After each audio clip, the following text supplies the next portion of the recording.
All right, I'm going to get us started. Welcome to this special seminar where we're going to get to hear Yang talk about his research. Yang got his PhD from Whitehow Yang's group at North Carolina. And Whitehow is a master of density functional theory. And Yang worked on improving density functional theory. It turns out that there's some electron exchange. It's very hard to include, and that you could do this in a time-dependent way with these density fluctuating two electron terms, and you repass this into the frequency domain, and you get out energies. And I don't understand much about this, but he has been able to calculate using these methods a lot of really cool electron properties that are very useful. He then went on to Yale, where he's working with Sharon Hammerscheffer. And Sharon is looking at lots of interesting biological processes from a theoretical perspective. And in these, you often have proton and electron motions that are highly correlated. And if they're highly enough correlated, you have to throw away the Born-Oppenheimer approximation. When that happens, you're not left with very much. And somehow you have to be able to solve this simultaneous problem of the nuclear and electron motion. And Sharon has been stuck on this forever. It's a hard problem. But Yang has figured out a way to do this with density functional theory. And the challenge there is to come up with the right functional, because the kind of correlations you have in electron-electron correlation is completely different than what you have when you have a proton-electron correlation. But he figured this out. And then he's been able to go beyond this and start to throw this into the time-dependent domains. And using linear response theories, you can get excited state properties. So, look forward to your talk. The title is Multi-Component Density Functional Theory, and so on.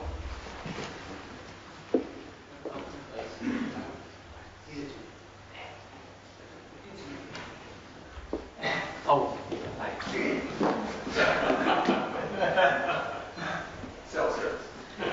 yeah. Okay, good afternoon, everyone. Thank you, Ned, for the nice introduction, and thank you for inviting me here. I really learned a lot during my talk with all the faculty members, and also enjoyed the talk with the graduate students. So now let me begin my talk, and I will talk about what I have done during my postdoc. So the title is Multi-Component Density Functional Theory and Time-Dependent Density Functional Theory based on Nuclear Electronic Orbital, or NEO approach. So here is the outline. First, I will give a brief introduction on NEO. Then I will talk about NEO-DFT and NEO-TDDFT to describe the ground and excited states. Then I will combine NEO-TDDFT with NEO-TDDFT to obtain accurate vibrational frequencies. And finally is a summary. So first, introduction. Let me ask you this question. When we talk about quantum chemistry, what immediately comes to your mind? So some people may immediately think of quantum chemistry as an accurate method that uses quantum mechanics to do calculations. This is totally true. Some people may immediately think of density functional theory, or DFT, because it's a very useful computational tool. Some people may think of some properties we can calculate, like transition states, activation energies, reaction energies, and so on. And some people who are more deep in this field may think of some method we can use, like the B3-LIP MO6 PBE functionals, as well as Hartree-Fock COS-PD2 CCSD, these wave function methods. But some people may even think deeper and found that actually in most of these calculations, we will treat only electrons quantum mechanically and only address the electronic quantum effect.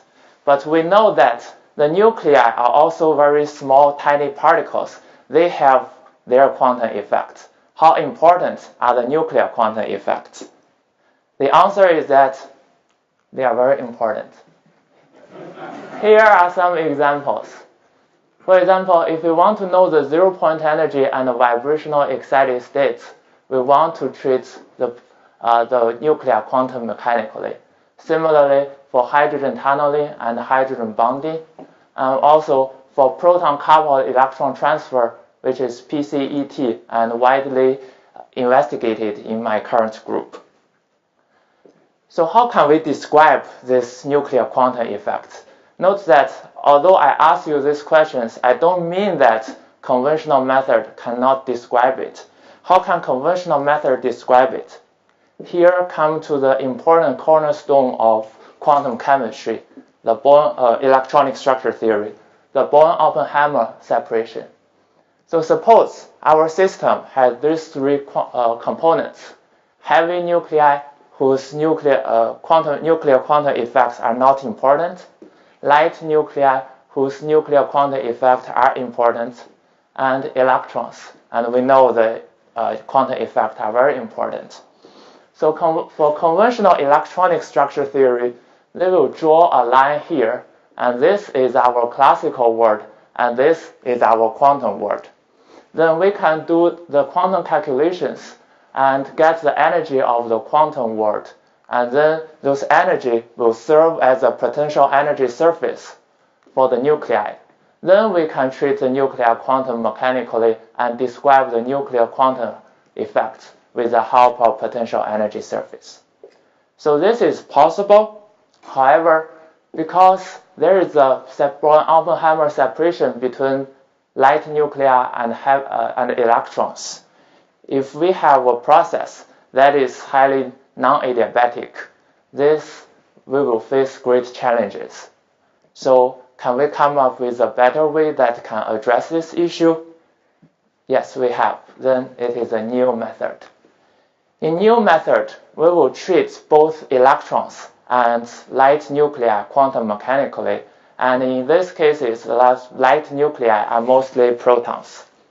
So we will use a molecular orbital method to describe both electrons and light nuclei. Now, instead of having a line here, we will move the Born-Oppenheimer separation line,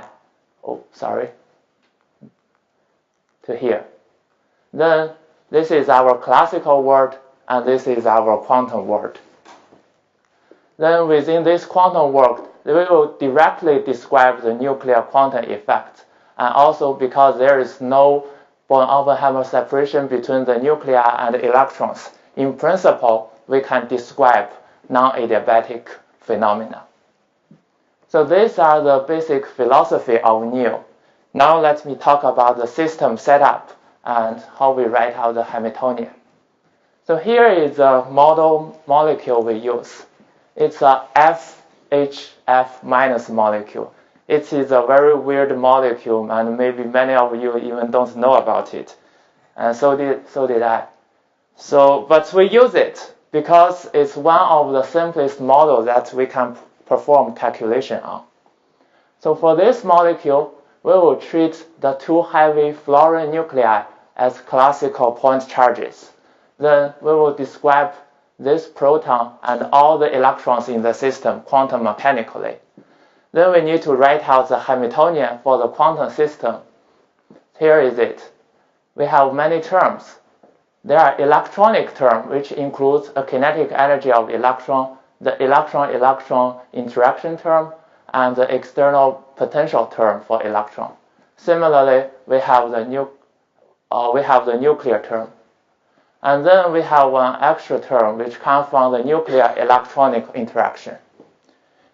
This Hamiltonian is easy to write out. And in principle, if we can solve the Schrödinger equation, we are able to get ground state and excited state properties. But in reality, because this is a very complicated many-body problem, we need to make approximations or use some practical methods to solve it. So here come to the main part of my talk. First, I will introduce NEO-DFT, and we will use NEO-DFT to calculate ground state and ground state properties. So before I joined Sharon's group, many people have already done a lot of research in NEO framework, but most of them do NEO wave function theory. They will directly use a wave function to describe a target system. Unfortunately, this wave function theory do not provide accurate proton densities or energies. In principle, we can get very highly accurate results, but because the wave function theory is very expensive, we cannot go very high level. Therefore, the results are not so accurate. And if we really want to capture something accurately, this is not computationally practical. So many of you know that in electronic structure theory, density functional theory is widely used. So people ask, can we do NEO-density functional theory or NEO-DFT? The answer is yes. Then we need to use both electron and proton densities as a main quantity to describe the system. And it has its own theoretical foundation, that is a multi-component Holmberg-Kohn theorem. Basically, it states that there is a one-to-one mapping between the external potential and the multi-component electron and proton densities. And if we know the exact density functional, we can calculate the net energy exactly as well as all the ground state properties. But unfortunately, the exact functional is not known. What can we do? We have a practical framework. It's a Kohn-Sham formalism, which is very similar to electronic Kohn-Sham formalism. But in this one, we need to solve a couple equations for both electrons and protons. And in these coupled equations, all the terms are accurately dealt with, except these exchange correlation functionals. And this exchange correlation functional comes from the exchange correlation effect. So suppose this is our model system. We have two quantum nuclei and two quantum electrons. We know that the electron will delocalize and form an electron cloud like this. And similarly, if we want to describe the nuclear quantum mechanically, we will have a proton cloud. But because the protons are much heavier, they will be much more localized than the electrons. And we know that for between electrons, we have electron exchange correlation. Similarly, when we treat protons quantum mechanically, there will be proton-proton exchange correlation. And then, because both electron and proton are treated quantum mechanically, we have electron-proton correlation effect. We can deal with electron exchange correlation with conventional electronic density functionals because we know that there are many successful density functionals and they give very accurate results in conventional DFT. And for the proton-proton exchange correlation, because the protons are highly localized, we can treat them with a Hartree-Fock method. And the only thing missing is the electron-proton correlation, or EPC. Before I developed functional, there has been no practical electron-proton correlation functionals. Some of you may wonder, okay, without a practical electron-proton functional, maybe we can just assume it's zero and just do a calculation and see how good the result is. That's exactly what people have done, and here is the result. We investigate the proton densities for the FHF- molecule. The proton density is a 3D property. It's not easy to plot them, but we choose two axes.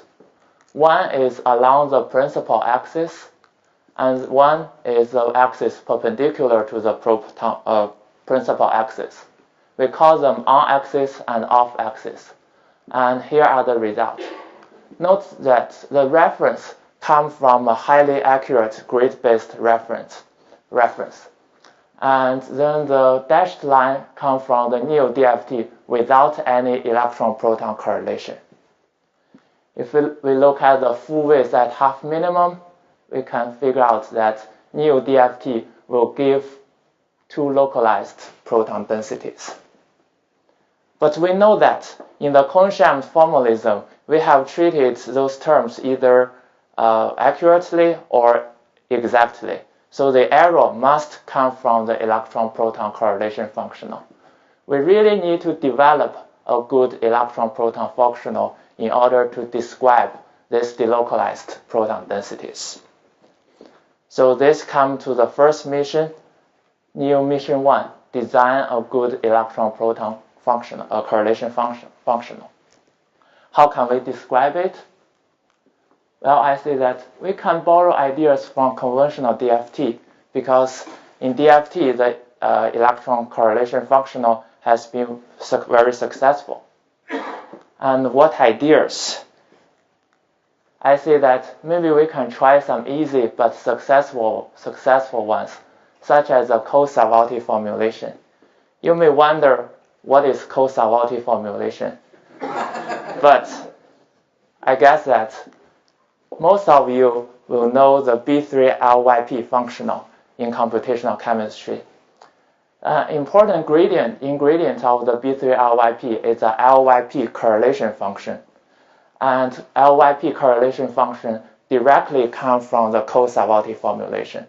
So basically, if we want to develop electron-proton correlation functional based on a Kohn-Sham formulation, we are trying to develop an LYP analog in the NEO framework. So as Ned said, I was a PhD student with Professor Wei-Tao Yang, and he is a Y in the LYP functional. So although I didn't quite do density functional development at Duke, but I know some basic theory and can develop it. So when I joined Professor Sharon Hammer-Schiffer group, I said maybe I can take on this challenge and develop such a functional. So with a lot of mathematical derivation, I succeeded. So it has also involves a lot of coding, but I won't talk about those tediousness in this talk. I will only give you the basic idea and some key approximations in my derivation. So the whole derivation starts from a Kohn-Sham ansatz. Basically, we construct an auxiliary wave function. It takes this form. This part, we assume that it can have address all the electron-electron exchange correlations. And this part, we assume that it has all the proton-proton exchange correlation. And for each electron-proton pair, we assume that this form can take into account their correlation effect. So note that here we have a phi, and this phi, we call it correlation factor. It has two components. And this component take into account that when the two electron and the proton are very close to each other, it will satisfy the cusp condition, which is a condition that a true functional need to be satisfied. And this part is this exponential part tells us that when the electron and the proton are very far from each other, they should have no electron-proton correlations.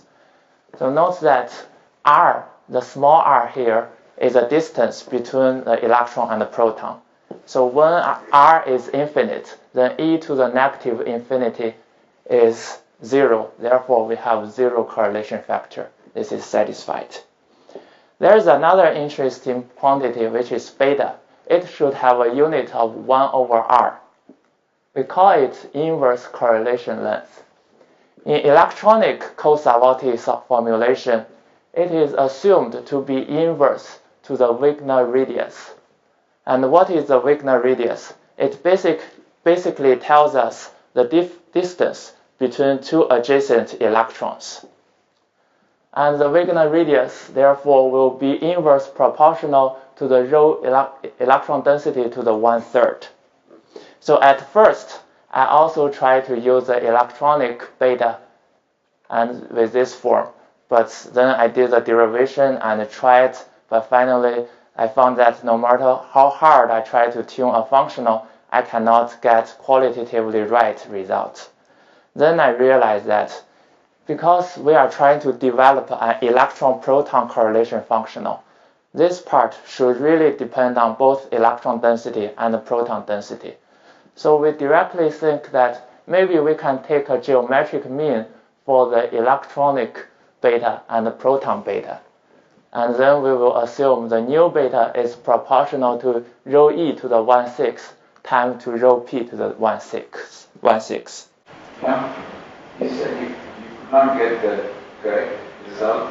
What did you compare to get the correct? Let me show the result here.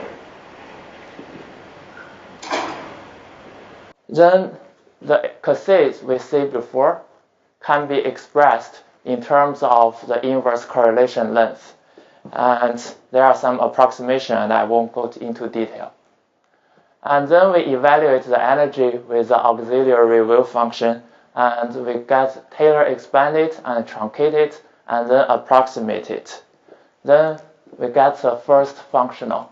For the first functional, I truncate to keep only zero order terms, and therefore the term only depends on local densities, and there are no density gradients dependence.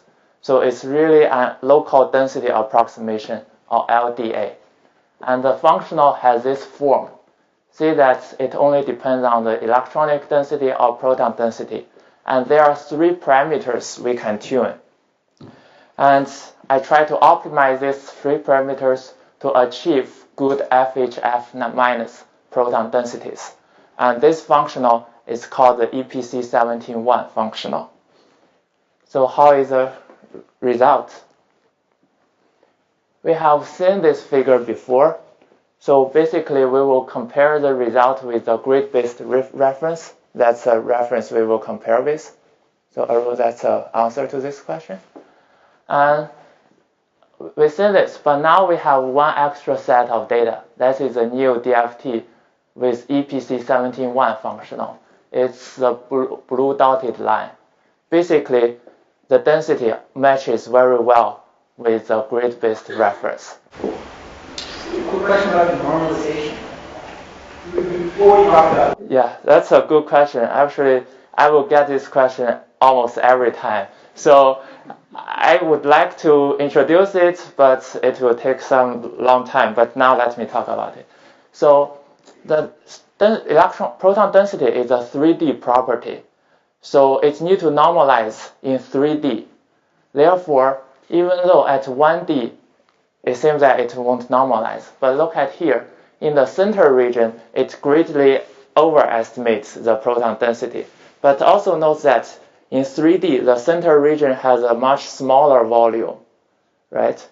And then we have a shoulder here, and here, the NEO-DFT with no EPC will slightly underestimate, but it has a larger value or volume, then these 2 effects will cancel each other. And therefore, they are 3D normalized, not 1D normalized. That's a great question. So, are these parameters? So I fit them to get good density, FHF minus proton densities. So you're not actually testing the theory, you fit it to the same data you're comparing to? Yeah, so great question. Actually, this is the next point of this. The form of functional is important. So you may wonder that because it's trivial, because I fit these parameters to get good proton densities, maybe we can try other forms and we also get good proton densities.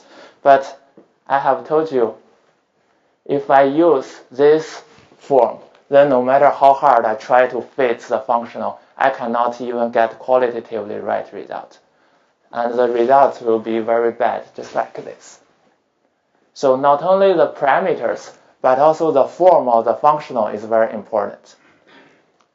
Then we apply this functional directly to a new system, which is the HCN molecule.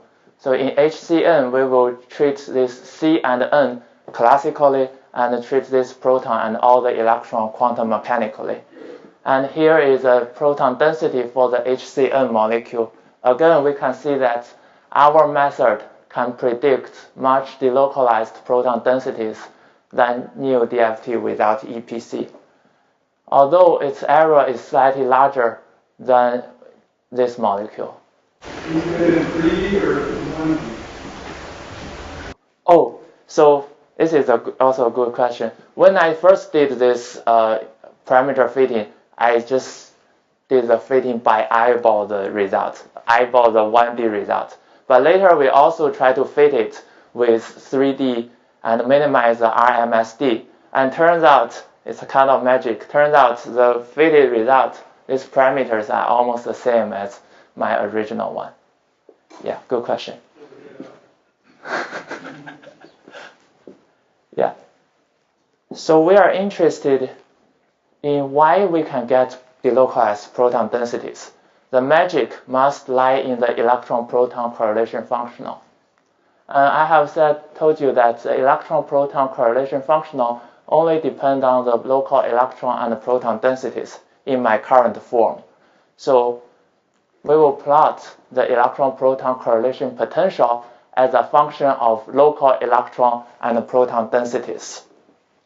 So if we look at this line, it means that when we fix the electron density, the lower the proton density, the lower the potential. Therefore, the proton will try to get delocalized to lower the potential energy. Therefore, this is a reason for our delocalized proton density. So this is this functional. We also tried it to predict absolute energies. We use proton affinities to test this functional. But unfortunately, for this EPC17-1 functional, the proton densities are not, proton affinities are not that great. So we reparameterize it for the HCN proton density and got the EPC17-2 functional. Note that we didn't use the FHF- because FHF- is a very weird molecule and we don't have data to fit. So we use the HCN. But then we test on the proton affinity of a set of 24 diverse molecules. And here is the result versus experiment. And we can see that there is a very nice batch. And all the blue dots lie almost perfectly on the diagonal line. And if we look at the mean unsigned error compared to experiment, the error is about 0.06 eV. And NEO-DFT without EPC, the error is 0.78 eV. So it's a great achievement. Then using this EPC17-2 functional, we also test on optimized geometries. So here, we test on the FHF- molecule. Note that in this case, because we treat proton quantum mechanically, the only geometric parameter we can optimize is the FF distance. But in this optimization, because protons are treated more quantum mechanically, the proton delocalization effect, 0-point energy, and any anharmonicity can be included in the geometric optimization. And how is the result? Again, here we have a highly accurate grid-based method, which is a black line, and it matches very well with our predicted result. And their minimum both lie around here. And if we look at the result from conventional DFT, the minimum is around here. And NEO-DFT without EPC have a minimum around here. Question? So you could have also compared to a high-level electronic structure calculations to really understand what was due to the non-negative radicals. So the standard DFT is the error mostly due to non-negativity?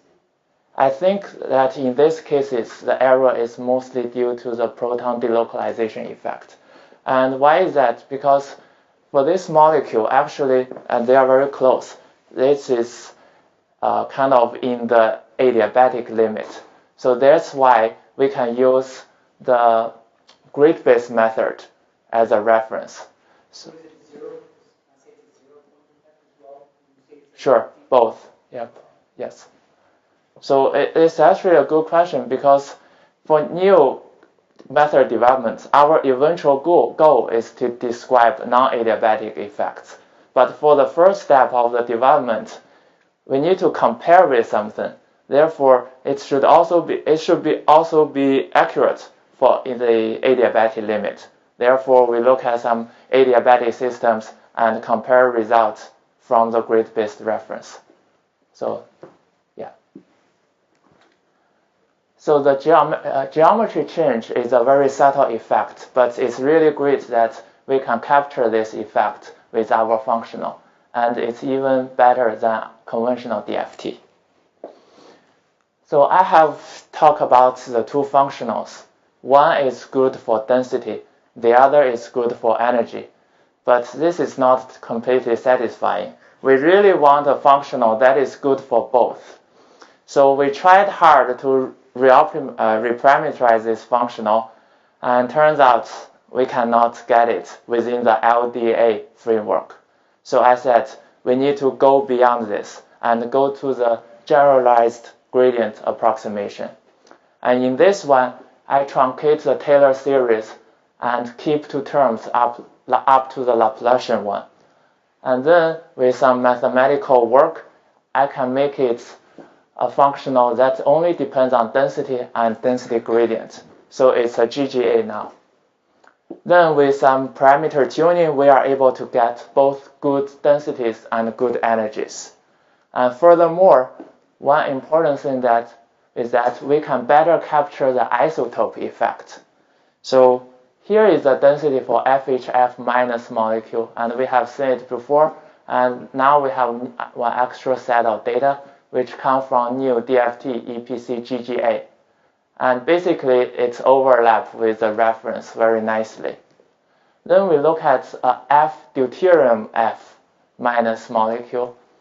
And then we can see that actually NEO-TDDFT with EPC GGA is slightly better than NEO-TDDFT with EPC 17.1 functional. So, but also note that NEO-TDDFT with EPC GGA functional also predicts the energy very accurately. So now we can really get both, as well as good isotope effect. And these results are being summarized and will be published soon.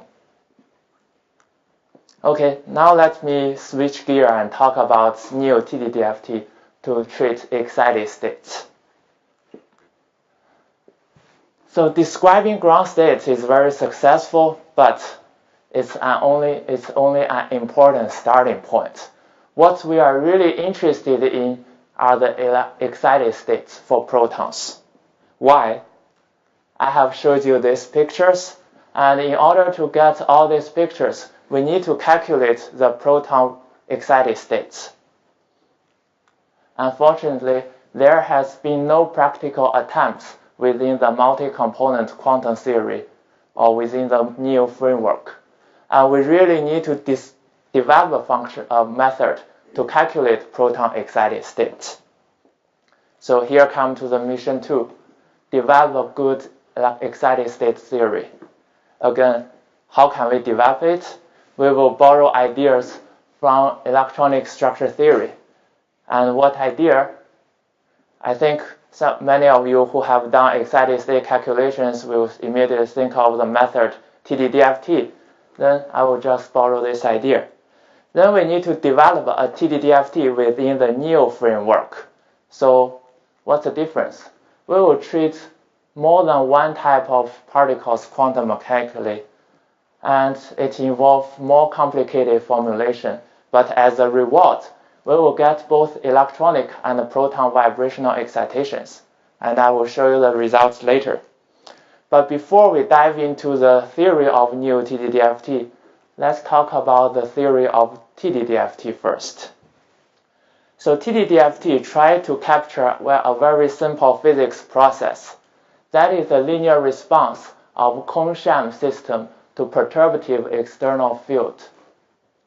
And when the resonance between the external field and the internal system is achieved, there will be a singularity in the response function, and then we can get the excited states energies. Here, this picture can show the basic physics. First, we apply a perturbative external potential. Then, through linear response, we will have a change in the density matrix. You can think of the density matrix change as a density change. So when the electron density change, it will affect the electrons in the electron clouds. So it will induce a change in the internal potential. And the change in the internal potential will affect the density matrix and then affect the internal potential. So it's like a loop structure. This physics can be described with a Dyson-like equation, and with some mathematical work, we are able to achieve the famous TDDFT working equation, or the Casita equation. Note that we know how to build up this ABBA matrix, although I won't show you the matrix elements. It's a little tedious and a little complicated. But we can get them, and then we diagonalize it and get these omegas. These omegas correspond to the electronic excitation energies. So now, if we want to develop NEO-TDDFT, we will describe a more complicated physics process. That is a linear response of a neo-Kohn-Sham system to perturbative external nuclear and electronic fields. Note that now we have two perturbative fields. So the perturbative fields are like this, and through linear response, we will have a density matrix change for both electrons and protons. And when the density matrix change, we will have a change of internal potential for both electrons and protons. Note that we have a coupling term here because the electron will fill the proton and the proton will fill the electron. And again, when the density potential change, the density matrix will change, and then the potential will change again. So the loop structure takes like this form. So it's more complicated, but we can also write it in terms of a Dyson-like equation. And with some mathematical work, we are able to come to our NEO-TDDFT working equation. So at first sight, it may seem very complicated, but actually they are composed of elegant pieces.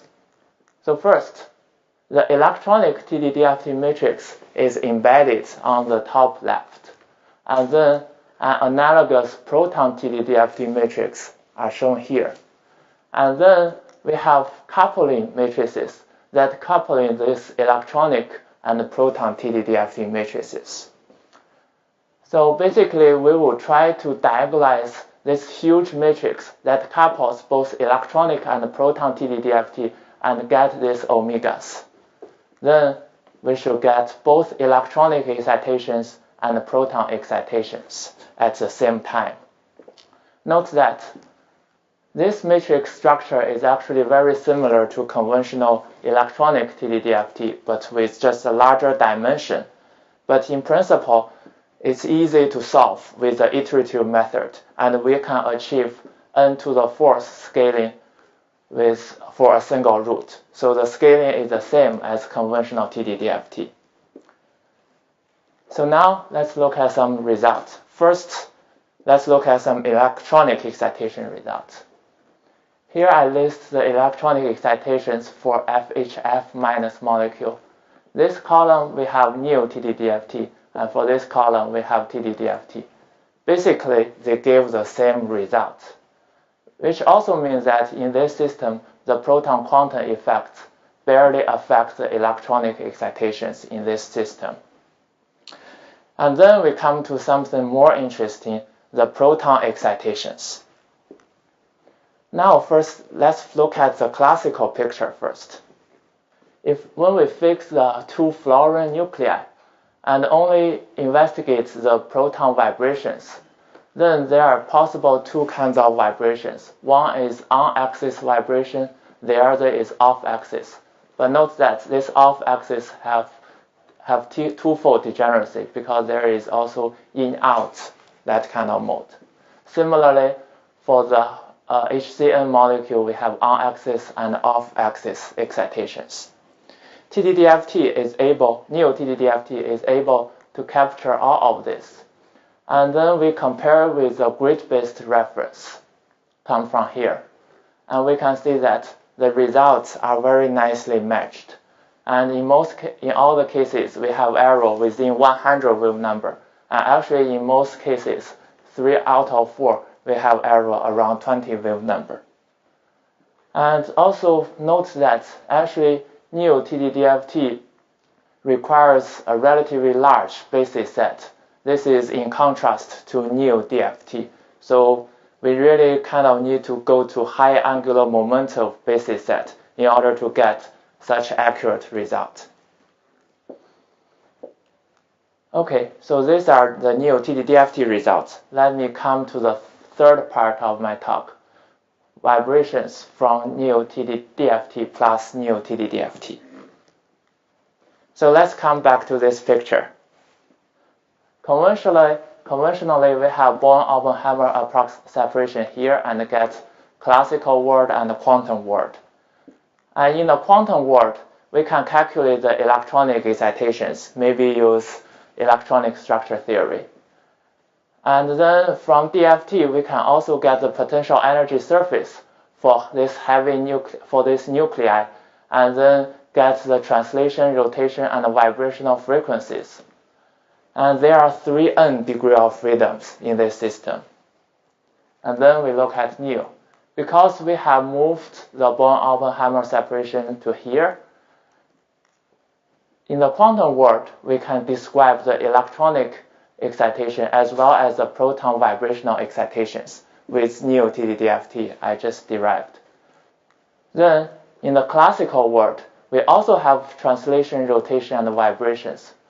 But they only have 3n minus np degree of freedom, because this np is the number of protons, and the number of protons have been treated quantum mechanically.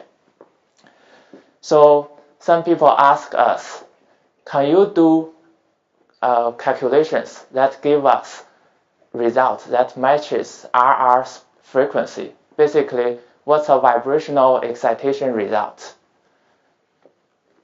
Apparently, we get some vibrations here and also vibrations here. But because we have a Born-Oppenheimer approximation, these two vibrations do not directly correspond to the real vibrational result. We need to get rid of this Born-Oppenheimer approximation and couple them to get the meaningful vibrations. So how can we do that? This is the mission 3. Calculate vibrational frequencies. Then we need to couple NEO-DFT Hessian results for classical nuclei. Like for this system, we treat carbon and nitrogen. Classically, we have this bond stretch mode described by NEO-Hessian. And for NEO-TDDFT, we have the excitation result for protons. We need to somehow combine them together and recover these meaningful vibrations. At first thought, it's basically impossible, because we know that conventionally the Born-Oppenheimer approximation is very hard to get rid of and describe the non-adiabatic process. But here we have a slightly different scenario. Because the protons are relatively localized, we can kind of describe the protons with their averaged positions. So the proton can have a position. Then let's come to the idea of this. Extend the Hessian dimension from the 3n minus np to 3n. What we are going to do is to give quantum protons positions. How can we give them positions? We will use the expectation value of the proton position operator.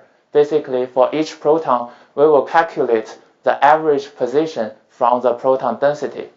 Then we can calculate the second-order energy derivative with respect to either both classical nuclear position or mixed classical nuclear position and quantum proton position, or the second-order derivative with respect to both quantum proton position. Then we basically need to build up this huge Hessian matrix, find out how to evaluate that matrix element, and then diagonalize it. Then the next challenge is how can we evaluate the matrix element in this Hessian matrix? Let's look at the submatrices one by one. H2 stands for the second order energy derivative with respect to the averaged proton positions. So in this case, we will fix, because it's partial derivative, we will fix all the heavy nuclei. So basically it has the same picture as NEO-TDDFT, in which because we will fix all the heavy nuclei. Therefore, H2 is directly related to NEO-TDDFT proton vibrational energies. H1 is more interesting, but I found out actually H1 can be expressed in terms of a matrix product. It's H2 times R, and R is a response matrix that tells us how the proton average per position responds to the change of classical nuclear coordinates. We can calculate it either numerically or analytically. And for H0, this is getting even more interesting. With a lot of math work, I finally get a very elegant result. It equals the neo-Hessian plus a product of three matrices. One is H1 transpose, one is H2, the inverse of H2, the other is H1. There are some math behind it, but this is just an elegant result. They are tedious, but final result is very elegant. Then we can evaluate all the matrix elements within this huge matrix and diagonalize it and get the vibrational frequencies. So we look at the vibrational frequencies for the HCN molecule, and there are three vibrational frequencies we can look. One is bend, one is a stretch dominated by the CN bond stretch, and the other stretch is dominated by the CH bond stretch. And here are the results. From experiment, we can get this number. From DFT with Hessian with harmonic approximation, we can get this number. And from the new approach, we can get this. Basically, for the first two modes, we get results that are highly similar to DFT Hessian. And for the next mode, the CH stretch, we get results that are better than DFT Hessian. What is the reason? Now we think that it is because this CH bond stretch has the largest anharmonicity effect among all these three. But when we do NEO-TDDFT calculations, we don't invoke any harmonic approximation. So NEO-TDDFT has anharmonicity built in. When we combine NEO-TDDFT with neo-Hessian, the anharmonicity effect kind of got inside, and therefore we can get more accurate results than DFT. And all these things are being summarized, and we will publish a new paper on this topic. Okay, now let me summarize my talk. So first, I talk about NEO. NEO is nuclear electronic orbital approach. It is not this guy, although we really deal with matrix a lot. In NEO, we will simultaneously treat electrons and protons quantum mechanically, and our goal is to describe nuclear quantum effects. With the developed EPC17 and EPC GGA functional, we can get very accurate proton densities, proton affinities, optimized geometries, and isotope effects. With NEO-TDDFT, we are able to get accurate electronic and proton vibrational excitation energies. And when we couple NEO-DFT Hessian with NEO-TDDFT, we are able to obtain accurate vibrational frequencies. And all my talk are actually theoretical development, but actually NEO also has many potential applications, like the pK calculation, reaction path, reaction dynamics, tunneling splitting, and vibronic complex. And they are all meaningful, very promising directions to pursue in the future. Okay, finally, acknowledgement. I would like Professor Sharon Hammond-Schiffer for her support. I would also thank my collaborators in the NEO subgroup, Tanner, Kurt, Mike, Jen, Patrick, Fabian, and here is me. And we implement our code in the games code. But recently, we are going to implement this in QCAM. And actually, 2 weeks ago, we learned that Gaussian has successfully implemented the NEO-DFT. And so it's very promising, and many codes are will have it, and many people will be able to use it. And we thank funding from these agencies. And finally, thank you all for your attention.